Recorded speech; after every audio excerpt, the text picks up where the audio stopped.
Que es el secretario administrativo financiero de la Universidad Nacional de San Juan. ¿Cómo estás, Ricardo? Un gusto recibirte nuevamente. Bienvenido. ¿Cómo estás, Ricardo? Bueno, primero, ¿le llamó la atención la cantidad de gente que ayer marchó? No, porque la verdad que se venía esperando una cantidad como esa. Yo creo que era muy razonable. Y la verdad que ya nos sorprende porque hay una adhesión muy significativa a lo que es esta, si se quiere, lucha o disputa del sistema universitario con un sector de la política que, bueno, se niega a reconocer que de alguna manera la educación debe ser primordial, ¿no? En este sentido, ¿va a haber un antes y un después de estas medidas que tomó Milei, que ratificó en la insistencia el Parlamento Nacional, en términos de la relación? Me parece que no, me parece que va a seguir muy conflictiva. Si uno lo escucha al vocero presidencial hoy, dijo, bueno, entonces le vamos a quitar 4 meses al Congreso, vamos a despedir 66.000 empleados públicos. Es decir, lo que vemos es un escenario en donde no van a decir, bueno, vamos a poner ya en vigencia la ley.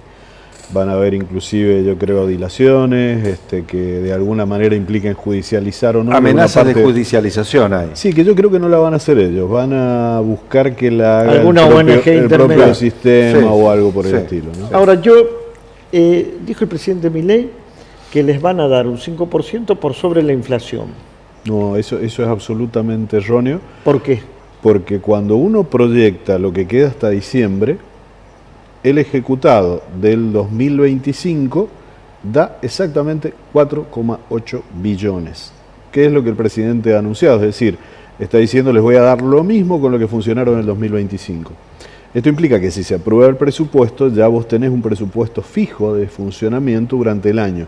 Puede que la parte salarial reconozcan los incrementos que haya, pero no en funcionamiento, va a ser un monto fijo y que se va a mantener durante todo el año y que va a ser igual al que estamos recibiendo ahora. Insuficiente. Insuficiente, absolutamente. Ahora, así como creo que es importante, de hecho mis 3 hijos estudian en la universidad pública, también creo que es importante conservar el nivel de la calidad educativa. Sí. Y a mí me está preocupando mucho que principalmente los colegios secundarios están perdiendo muchos días de clases. Hay padres que hablan de 40 días de pérdida de clases, hay otros que hablan de más de 20. Y hay reclamos de los padres en ese sentido. ¿No existe otro método que no sea con la pérdida de los días de clase para esta discusión que se está llevando adelante? Yo creo que sí, no hay 40 días, indudablemente. Bueno, los padres lo dijeron acá en una entrevista que salió en Telesur. No es una cifra que no, por lo menos yo no la tengo registrada de ese modo. Sí me parece que es donde peor hace el tema de los paros, ¿no? O sea, en el tema de el universitario que no está escolarizado, hay otros métodos como para poder desarrollar las asignaturas. Sí impacta mucho y afecta en el preuniversitario. Yo creo que ahí es donde debería buscarse otras medidas y otras soluciones, ¿no? Pero bueno, ahí depende mucho también del sector gremial. Bueno, pero en una conjunción de ideas y en función de que ambos sectores, tanto el académico como el gremial, entiende que la cantidad de días de paro genera pérdida de calidad educativa, y lo hemos dicho muchas veces, Ricardo, la sociedad se refleja, se proyecta en su casa de altos estudios, y si esta cae en calidad, perdemos todos en definitiva, ¿no? Sí, cae en calidad también por el hecho de que los docentes estén absolutamente mal pagos, ¿cierto? Eso está claro. Con éxodo de docentes también. Con éxodo de docentes, esto dijimos, ya lo hemos dicho muchas veces, lo reconoció el subsecretario de Política Universitaria, 250.000 pesos un JTP simple, 500.000 un semi, que son 20 horas, y 1 millón, el 17% de la planta, que implica tener 40 horas y no poder dedicarse a otra cosa. Es decir, los salarios... 1 millón de pesos. 1 millón de pesos, sí, 1.200.000. Eso es lo que cobra entonces, porque es lo también que cobra un exclusivo sin la antigüedad, lógicamente. ¿Y la antigüedad cuánto representa? La antigüedad llega hasta el 120% cuando ya superaste los 25 años, ¿sí? Pero, por ejemplo, el grueso de la planta universitaria, ¿cuál es el salario promedio? Es simple, 53%, y el ingreso es 250.000 pesos, más antigüedad. O sea que si vos tenés a alguien de más de 25 años en un cargo simple, va a cobrar 500.000 pesos. Ningún estímulo. Ningún estímulo para el docente. Ningún estímulo. Y con ello, no solamente la calidad del dictado, sino la de la recuperación que estábamos mencionando. Claro, y la dedicación, porque si alguien tiene ese salario, y bueno, indudablemente que tiene que buscarse la vida por cualquier otro lado. Sí, en eso coincidimos. Yo lo único que a mí me preocupa, y le soy sincero también, es si existe otro método de protesta que no sea solo el paro, porque me preocupa mucho. Yo fui a la Escuela de Comercio, como muchos de ustedes, usted creo que también iba a la Escuela de Comercio, también. Otro prócer más. Hincha de River, así que son. Hincha de River, no te digo. Digo, y siempre quienes hemos ido a las escuelas de la universidad nos hemos jactado de tener el mejor nivel educativo en la provincia. Entonces, que hoy, póngale que no son 40, se hayan perdido 25 días de clases, indudablemente es una barbaridad. Indudablemente que preocupa y que, bueno, de hecho también han habido distintos trabajos de Secretaría Académica para recuperar esto, pero bueno, esperemos que se solucione fundamentalmente con un esfuerzo de ambos lados, ¿no? Bueno, acabas de decir que no tenés mucha fe en eso. Yo no tengo mucha fe, porque, bueno, siguen planteando esto de la confrontación, ¿no? O sea, por un lado dicen es democrático que el presidente veta, pero cuando le bajan un veto dicen es antidemocrático y es golpista. O sea, es una discusión muy rara ahí en términos de lo que implica la democracia para la formación de las leyes. En estos momentos, ¿cuál es la situación de la Universidad Nacional de San Juan para llevar recursos al área, no solamente de mantenimiento de edificios, que es indispensable, que es ineludible, hay hechos que en algún momento fueron hasta luctuosos, penosos, pero también para investigación, para cursos de posgrado, etc. Yo te lo pongo en palabras del decreto del veto. El decreto del veto, cuando uno lo lee, dice, si quisiéramos retrotraer la situación salarial a la asunción de Milei, deberíamos aumentar el 45%. Esto está escrito, ¿no? O sea que ya no tenemos ni que discutir nosotros si hay atrás o no.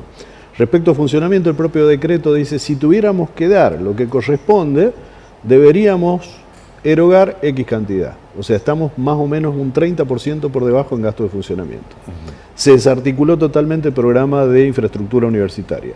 Es decir, esto implica, no hay nuevos edificios, no hay posibilidades de sostener lo que se tiene, o sea, eso es muy preocupante. Estamos tratando, bueno, nosotros le damos absoluta prioridad al tema de higiene y seguridad, y con un esfuerzo muy grande, pero vos tenés dos efectos tijera. Por un lado, que te mandan menos recursos, y por otro lado, que el tema energético te va insumiendo cada vez más. Entonces, menos recursos, mayor gasto fijo, cada vez tenés menos para poder funcionar, ¿no? Bueno, acá me mandan alguien que seguramente no los quiere mucho, pero nos dice, ¿por qué también no se pregunta? Porque en la época de los K se crearon universidades por todos lados y muchas carreras innecesarias, sin análisis ni pensar en las necesidades futuras del país.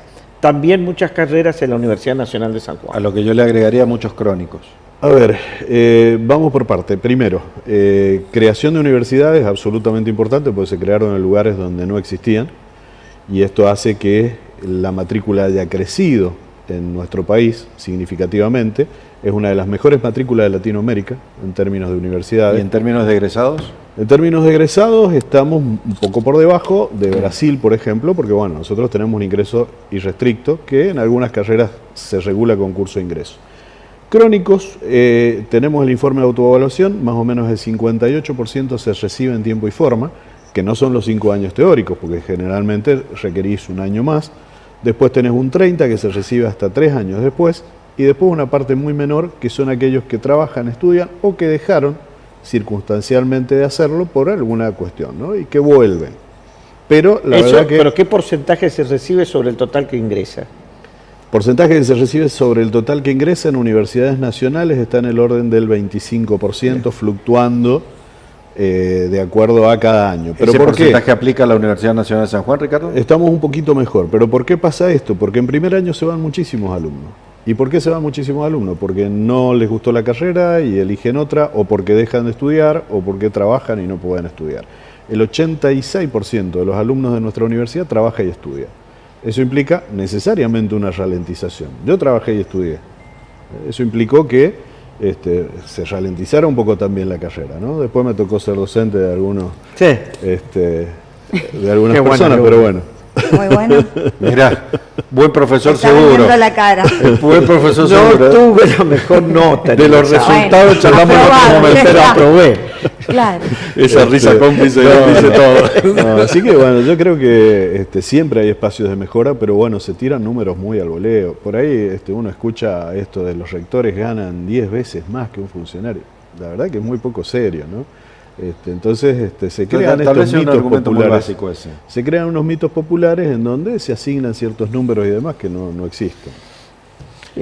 El otro punto que siempre es conflictivo es la politización o partidización de la universidad. ¿Cómo lo ves eso? Yo, cuando cursé, militaba. Sí, estaba en una agrupación Lo que estudiantil. pasa es que es natural al Yo estuve universitario en los militar centros en estudiantes política. toda la Suponer facultad. que eso no va a suceder es una tontería. Es natural. Pero aparte y la formación de muchas Claro. personas que va más allá de la formación Y- académica, también imagínate la que formación nosotros política. tenemos carreras como ciencias políticas.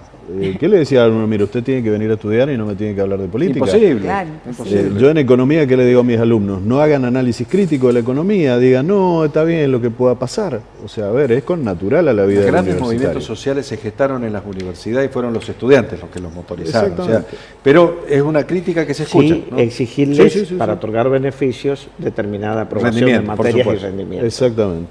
¿Sabe lo que sí me gustaría? ¿Sabe qué cosa? Que muchos de quienes egresan y sueñan después con irse del país, que de alguna forma, cuando se van del país, le devuelvan a quienes lo formaron. Porque no es gratis. Sí, por supuesto. Eso de que cuando te dicen la universidad es gratis, no, la universidad no es gratis, no se le cobran que estudian. Claro, es no arancelada. Es no digamos. arancelada, pero la universidad es cara. Claro, la pagamos nosotros. La pagamos todos. Entonces, cuando un joven me dice, yo quiero estudiar para irme, a mí la verdad que yo digo, el país debiera cobrarte por tu formación. Sí, pero también hay que asumir que el país no le genere el escenario atractivo al muchacho para quedarse. También es Exactamente. un mecanismo de culpas compartidas, creo yo, ¿no? Exactamente, sí, no es el mejor escenario hoy para el egresado universitario, pero bueno, esperemos y tengamos fe de que esto pueda mejorar. Ojalá. No fuiste muy convincente esta última parte. Ricardo, muchas gracias. No, por favor, gracias a ustedes. Venimos en un minuto.